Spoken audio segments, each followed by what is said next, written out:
नमस्कार, मैं हूं वीरेश सिंह। ITI की टॉक शो में आपका स्वागत करता हूं। आज जो है तो DGT की तरफ से बहुत बड़ा ऐतिहासिक फैसला हुआ है। अब ये कितना सही है और कितना गलत है, इस फैसले पे कितना क्या असर डालेगा, ये आपके ऊपर छोड़ देता हूं और आप लोगों को फिर बात करता हूं। पहले सुन लीजिए क्या ऐतिहासिक फैसला है। तो सबसे बड़ी ब्रेकिंग न्यूज ये आ रही है कि सेमेस्टर सिस्टम के सभी छात्र एवं एनुअल के 2018-19 के छात्रों का ED का पेपर ऑफलाइन ही होगा। इसमें किसी भी प्रकार का बदलाव नहीं होगा। सेमेस्टर सिस्टम और एनुअल के वो छात्र जो 2018-19 के छात्र हैं, 18 वाले और 19 वाले, माने 19-20 तक आ जाएगा, ठीक है। तो 19 वाले जो 19 में एडमिशन लिए हैं कि जो छात्र हैं उनका ED का पेपर अब ऑफलाइन ही होगा, पुरानी पद्धति के अनुसार ही होगा, ठीक है। अब ये क्यों, बहुत सारी उन्होंने मेरे को गिनाई, सही बात भी है, पर मैं उन सब टेक्निकल चीजों पे नहीं जाता हूं। आप लोग 5 या 6 लोग मिल करके इस आवाज को उठाते थे, जबकि 2.5 लाख 3 लाख से ज्यादा लोग हो। मैं बार बार चिल्ला रहा था कि आवाज उठाओगे तो पाओगे, हर चीज मुद्दा उठता है। 5-6 लोग अगर मिलकर के आवाज उठाओगे तो कुछ नहीं होता है। वो उठा करके एग्जाम्पल उठा करके रख देंगे ना मेरे सामने, और रख भी दिए कि ये 3 लाख इंटू आपके 10 लोग, ज्यादा से ज्यादा। क्या हुआ भाई साहब? इसीलिए मैं चिल्ला चिल्ला करके बार बार मैं कहता रहा कि आप लोग इकट्ठा करो, लोगों को चैनल पे ले आओ। ये मैं कोई अपने लिए नहीं किया हूं, आपके लिए किया हूं। और आप जब ऐसे नहीं करते हो तो ऐसे परिणाम आते हैं। तो अब सुन लीजिए, ठीक है।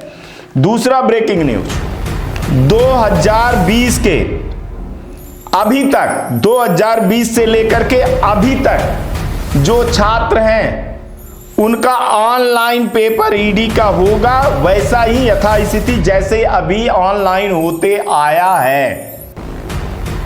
तो 2020 के जो एडमिशन वाले, 2020-21, 2020-22 वाले जो लड़के हैं, या 21-22 वाले, जैसे अभी होता आया है कि CBT एग्जाम के साथ में ED और है उनका, तो उसके साथ होगा इंजीनियरिंग ड्राइंग का। और जो पहले वाले लड़के हैं उनका CBT एग्जाम होगा, थ्योरी भर का ऑनलाइन होगा। बाकी ऑफलाइन में क्या है, प्रैक्टिकल तो ऑफलाइन ही होता है और ED का पेपर उनका ऑफलाइन होगा। तो ये 2 बड़ी ब्रेकिंग न्यूज। तीसरी न्यूज की तरफ आते हैं कि ED प्रैक्टिकल का एग्जाम, मैं बार बार चिल्ला रहा था, आप लोग समझ नहीं रहे थे। ED प्रैक्टिकल का एग्जाम जस्ट CBT पेपर खत्म होगा, टाइम नहीं देगी DGT। ED पेपर का उसका CBT एग्जाम जैसे खत्म होगा उसके तुरंत बाद ED प्रैक्टिकल का पेपर का टाइम टेबल घोषित कर देगी। अभी घोषित हो जाएगा कुछ दिन में, लेकिन ED और प्रैक्टिकल का एग्जाम CBT एग्जाम के बाद तुरंत होगा, बिल्कुल भी टाइम नहीं देगा। ये 3 बड़ी ब्रेकिंग न्यूज। तो आज से आप लोगों का 3 मुद्दे खत्म हो रहे हैं। एक मुद्दा वो खत्म हो रहा है कि सेमेस्टर सिस्टम और एनुअल वाले जो लड़के हैं उनका सारा पेपर ऑनलाइन होगा CBT, लेकिन ED का पेपर ऑफलाइन होगा 18-19 तक वाले का और सेमेस्टर सिस्टम वाले का और एनुअल का। और 2020 के बाद जो एडमिशन हुए हैं उनका तो ऑनलाइन चल ही रहा है, तो वो चल ही रहा है। अब पुराने जो थे वो थे ही, ये पता नहीं कहां गए थे। कब से चिल्ला रहा था सेमेस्टर वाले लड़कों को कि एक हो, आया रहा हो, आप लोग आइए, इकट्ठा होइए, भगवान मालिक है। देखते रहिए दूसरे का चैनल और फायदा उठाते रहिए आप लोग। बहुत दुखता है यार, बहुत दुखता है। मेहनत से, इतनी मेहनत करके आप बुखार में मर रहे हो, आपका तबीयत खराब है, आप शो चालू करते हो अपना नुकसान करके, और जब लड़के ऐसी चीजें होती है ना तो बहुत दुखता है। मेरा क्या गया, आपका नुकसान हुआ। अगर आप मिल करके 2.5-3 लाख लड़के मिल करके अगर आवाज उठाए होते तो आज क्या होता। 5-6 लड़के आवाज उठाते बस, बाकी कोई नहीं, वही लड़के वही लड़के वही लड़के।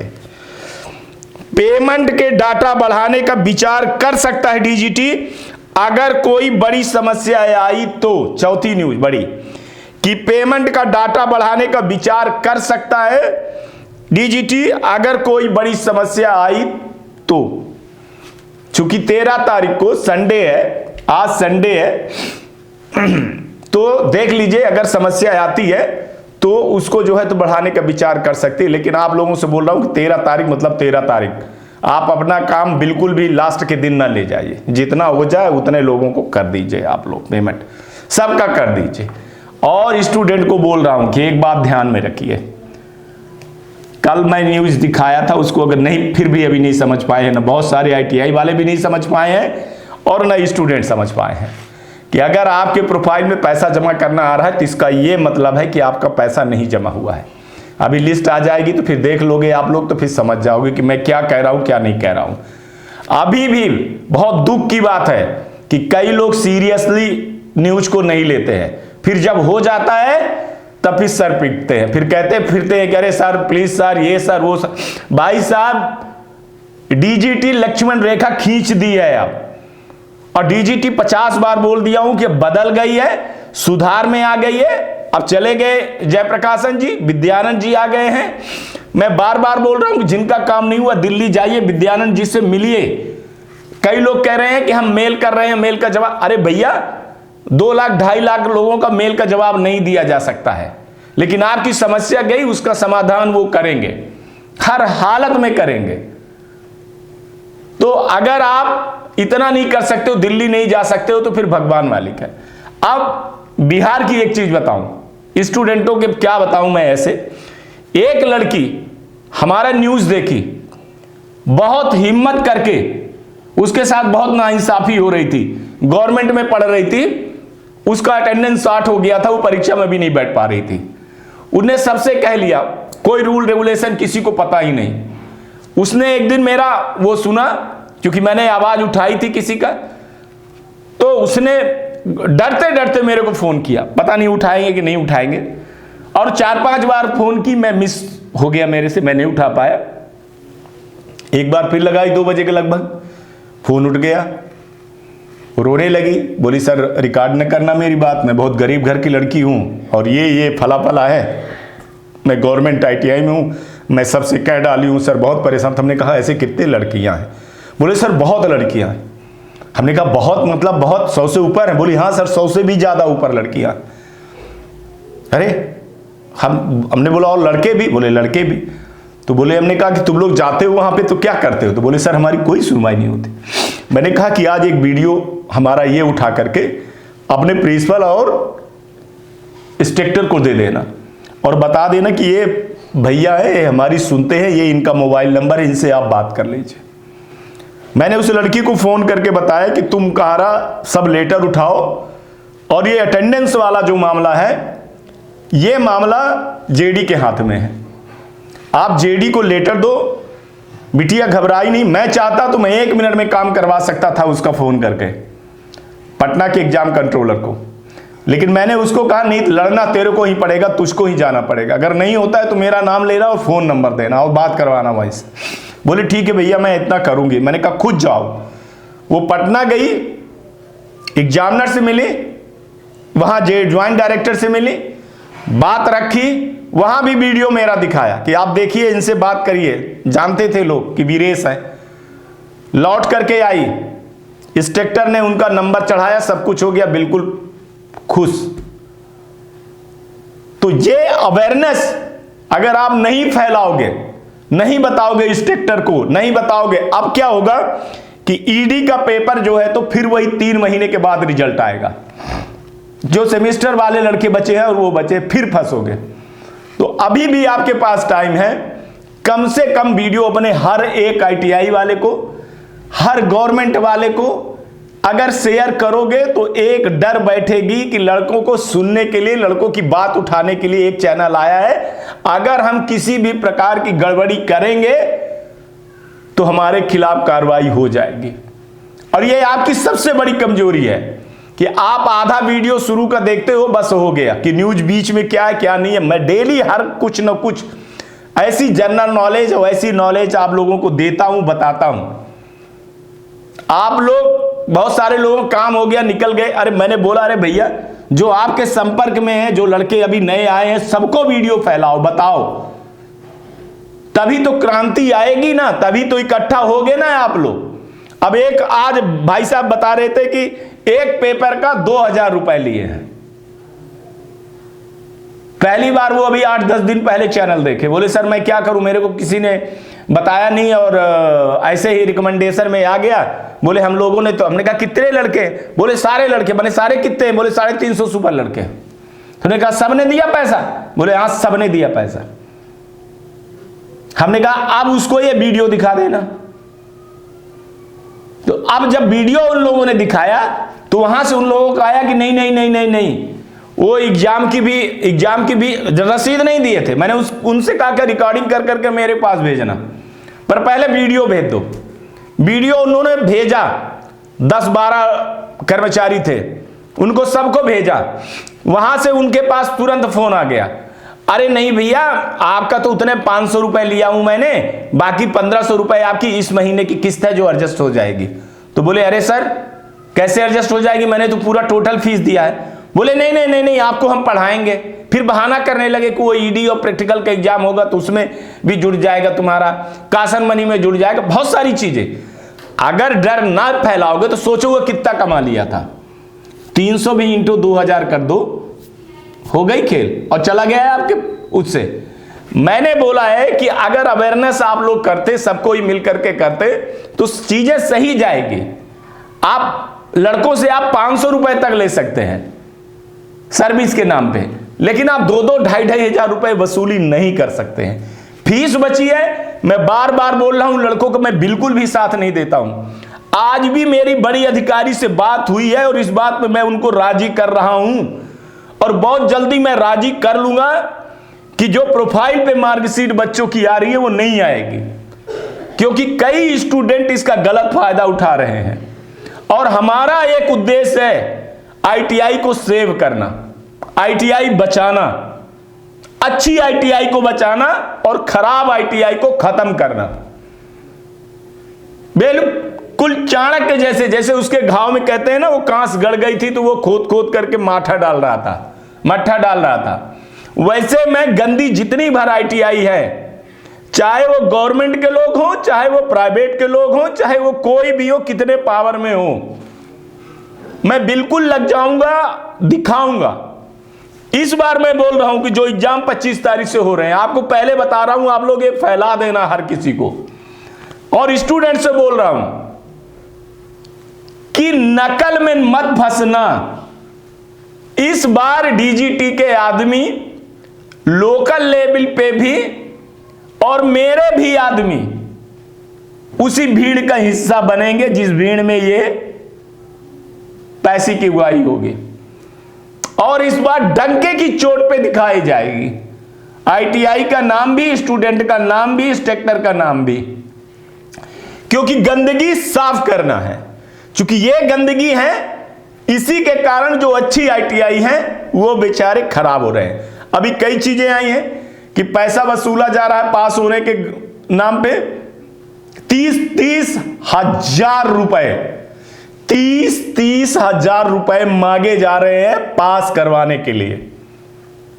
सोचिए आप, बवंडर खड़ा हो जाएगा इस बार, बहुत बड़ा बवंडर खड़ा हो जाएगा अगर नहीं सुधरे तो। और ये जो अच्छे लड़के हैं वो अच्छे आईटीआई हैं, उनके सेहत पे बहुत बड़ा खिलवाड़ हो जाएगा। मैं बोल रहा हूं कि जो भी गलतियां हैं डीजीटी की, वो अपने एक एक पॉइंट बना लिए हैं। 8-10 दिन से मैं पॉइंट दे रहा हूं उनको, हर पॉइंट को धीरे धीरे धीरे धीरे करके कर रहे हैं, चाहे वो पेमेंट लिंक हो, चाहे वो डेटा का हो, चाहे जिसका भी हो। तो आपको भरोसा करना पड़ेगा, इतना जल्दी जादू नहीं हो जाता है। पुरानी चीजें, पुरानी अगर किसी चीज में कैंसर है तो उसको इलाज करेंगे, ये नहीं करेंगे कि काट के फेंक देंगे। आज एक बड़े अफसर ने मेरे से बोला कि वीरेश मैं जानता हूं कि ये शब्द यूज करना गलत है, लेकिन इसका मतलब ये नहीं है कि अगर एक शरीर के एक हिस्से में कैंसर हो गया तो उसको काट दे। सबसे पहले दवा करेंगे, इलाज करेंगे, दिखाएंगे, बड़े हॉस्पिटल में दिखाएंगे, नहीं होगा तब देखा जाएगा। तो आईटीआई को खत्म करने का मेरा कोई इरादा नहीं है, लेकिन आईटीआई को सुधरना पड़ेगा। हम मान रहे कि हमारे सिस्टम में बहुत सारी गलतियां हैं, हम मान रहे हैं, डंके की चोट पे मान रहे हैं, पर हमारे सामने वो चीजों को जब लाएंगे, आप ले आते हो हमारे उसमें जो जो चीज ले आते हो वो चीज बताइए कि मैंने किया है कि नहीं किया है। आप हमको पॉइंट बता दीजिए। आप आज 7-8 महीने से चैनल चला रहे हैं। तो मैंने कहा हाँ सर, ऐसा कोई नहीं है कि मुद्दा जो मैंने नहीं उठाया हो तो ना आया हो, सारे मुद्दे हुए। ये ऑनलाइन ऑफलाइन एग्जाम के लिए बोले, यार देख लो कितने लोग बोले, कोई आईटीआई वाला तैयार था? हमने कहा नहीं सर, कोई भी नहीं था। बोले स्टूडेंट कितने हैं आपके इस बात में आवाज उठा? हमने कहा सर 5-6 लोग। वो तो डेटा बना हुआ है पूरा उनका कि कब कौन आवाज उठी है, कब कैसे आवाज उठी है, क्या मैं शो में दिखाया हूं, क्या नहीं दिखाया हूं मैं। और फिर उसको बोले कि जो ईडी में पुरानी पद्धति से तो पुरानी पद्धति में। हमने कहा सर ठीक है, ये ठीक है आप जो कह रहे हो कि अब कंप्यूटर पे ईडी का पेपर करवाना बहुत मुश्किल हो जाएगा स्केचिंग करवाने में। अब बोले सर ये बताइए 500 रुपए में हम अगर एक पेपर का लेंगे क्या हो जाएगा? 3000 रुपए में भी नहीं होगा। कंप्यूटर का कॉन्फ़िगरेशन, पेन, ग्राफिक्स करने में 5-5, 10-10 हजार रुपए लगेंगे एक लड़के की फीस, और इतनी फीस कौन देगा आप बताइए। तो मैं ये सोच रहा हूं कि ऑफलाइन एग्जाम हो जाए, लेकिन मैंने एक चीज रखी कि सर ये नोड के हाथ में चला गया है तो कहीं ऐसा ना हो सर कि रिजल्ट भी 1 साल बाद निकले। इस पर उन्होंने कहा कि हाँ, इस पे मैं आपके सहमत हूं। और इस पे जैसे मैंने प्रैक्टिकल पे रखा है कि 24 घंटे, 48 घंटे, 3 दिन, 4 दिन, 5 दिन के अंदर अंदर रिजल्ट निकालना होता है, नंबर चढ़ाना होता है। वैसे मैं कोशिश करूंगा कि जल्दी से जल्दी 1 महीने के अंदर अंदर जो है तो ये रिजल्ट के लिए कॉपी जच जाए और ईमानदारी से कॉपी जांचे और उसको देख रेख में हो ज्वाइंट डायरेक्टर और स्टेट डायरेक्टर के, और रिजल्ट निकले। बाकी रिजल्ट बोल रहे हैं कि जो ऑनलाइन वाले रिजल्ट है हम दिसंबर में सारी चीजें कर देंगे। कोशिश हमारी यही है कि हम दिसंबर में ऑफलाइन वाला भी जो एग्जाम का रिजल्ट है उसको अपडेट कर दें। हम लगे हुए हैं कि कितना जल्दी हो, कहां हो, कैसे हो, कितने दिन में कॉपी जचेगी, कितने दिन में क्या होगा, क्या कैसे आएगा, उस पे हम लगे हुए हैं। मैं फिर चुप हो जाता हूं जब आप लोग साथ नहीं देते हो ना, आपकी आवाज नहीं उठती ना, फिर मैं क्या कर सकता हूं? फिर मैं बाध्य हो जाता हूं। तो मेरा आज एक कहने का मतलब है हर स्टूडेंट का, चाहे आपके कोई एक नया आईटीआई कर रहा हो, चाहे पुराना वाला आईटीआई कर रहा हो, चाहे वो आईटीआई का सेंटर वाला हो, चाहे गवर्नमेंट आईटीआई वाले हो लड़के आप लोग, चाहे प्राइवेट आईटीआई हो, आप अपने इंस्ट्रक्टर को, अपने प्रिंसिपल को, अपने ग्रुप में सब जगह पे शेयर करो, सबको बोलो कि अपनी आवाज यहां पे उठाएं, एक हो। क्योंकि ईडी का पेपर अगर लेट हो गया रिजल्ट आने में तो सारी दिक्कतें खड़ी हो जाएंगी आपके ऊपर। माहौल क्रिएट करिए कि जल्दी से जल्दी हो, ताकि कोई इस पे गलत ना कर सके। नोडल या गवर्नमेंट जो कॉपी जांच रहा है, पैसे का खेल ना चले, जांच वाले मुद्दे ना आए, तो आपको ही खुद आगे आना पड़ेगा। चूंकि आईटीआई आप कर रहे हो, गाड़ी आप चला रहे हो, सिर आपका है। मैं ये बोलूंगा हेलमेट पहन लीजिए तो बच जाएंगे। अगर हेलमेट नहीं पहनेंगे, और हेलमेट आपकी है आईटीआई टाक्सो, अगर आईटीआई टाक्सो के नाम का हेलमेट पहन लिए आप, तो कोई माई का लाल की इतनी हिम्मत नहीं है कि आपके साथ में गलत करेगा। और मुझको सबूत दोगे आप तो इस बार तो मैंने छोड़ा था, पहली बार मैंने सिर्फ टेरर दिखाया था, इस बार उनकी जेल जाना पड़ेगा और आईटीआई बंद होगी, चाहे वो गवर्नमेंट के लोग हों चाहे प्राइवेट के लोग हों। लेकिन आपका काम है किसी भी प्राइवेट आईटीआई की फीस बची है, सबसे पहले फीस दीजिए और पढ़िए, ईडी प्रैक्टिकल का तैयारी करिए आप, और अपने आईटीआई को दुश्मन मत बनाइए, जाइए वहां ईडी और प्रैक्टिकल की तैयारी करिए। ये यूट्यूब, आपको यूट्यूबर जो पढ़ाते हैं ना उससे नहीं पास हो सकते हो, क्योंकि इस बार जो प्रैक्टिकल करने आएंगे ना, पिछली बार उनकी बहुत सारे लोगों की शिकायतें भी गई हैं, तो अगर आप टूल्स नहीं जानते हो, ईडी के सारी चीजें नहीं जानते हो, तो आप फेल होगे, इस बार भी फेल हो जाओगे प्रैक्टिकल में। और खासतौर से सेमेस्टर वाले 2018-19 वाले लड़कों को बोल रहा हूं कि अपनी आईटीआई में जाना चालू करो, बुक से पढ़ना चालू करो, वहां पे जाकर के टूल्स वूल्स सारी चीजें देखना समझना चालू करो। किसी के बहकावे में मत आइए भाई साहब। अब भारत ऐप में जाकर के ईडी उसका जो पेपर है वहां पे एम्प्लॉयमेंट स्किल की वहां पे करिए। आप बताइए कौन आदमी है, कौन ऐसा है कि जो अपने से कोई सब्जेक्ट पढ़ाता है कोई यूट्यूबर? कोई नहीं है, किसी का बना ही नहीं है, क्योंकि उनको नॉलेज है ही नहीं है। और जिनको नॉलेज है ना, वो बेचारे आगे आ ही नहीं रहे हैं। है ऐसे यूट्यूबर बहुत सारे जिनको ED, employment skill, workshop, calculation और थ्योरी को बहुत अच्छे से पढ़ाते हैं। तो ये बहुत सारे लोग आपको यूज कर रहे हैं, आपको बर्बादी के रास्ते पर लिया दिए हैं, आपको पॉइजन खिलवा दिए हैं। अब आपकी आदत हो गई है यूट्यूब देखने के लिए, और उनसे होगा कुछ नहीं है। मैं साफ साफ, हमारा किसी से बैर नहीं है, लेकिन हम सही और सटीक और बेबाकी से बोलते हैं। आप करना आपका काम है कि क्या होगा क्या नहीं होगा। चलिए कल फिर किसी बड़ी न्यूज की तरफ से आएंगे और न्यूज आपको बताएंगे। तब तक आप लोग जो है तो अपना ध्यान रखिए, आसपास सफाई रखिए, बड़े बुजुर्गों का सम्मान करिए। ठंड आ गई है, सर्द के कपड़े गरीबों को दान दीजिए। आज का भी दिन शुभ हो और आने वाला कल भी शुभ हो आपका। नमस्कार, जय हिंद, जय भारत।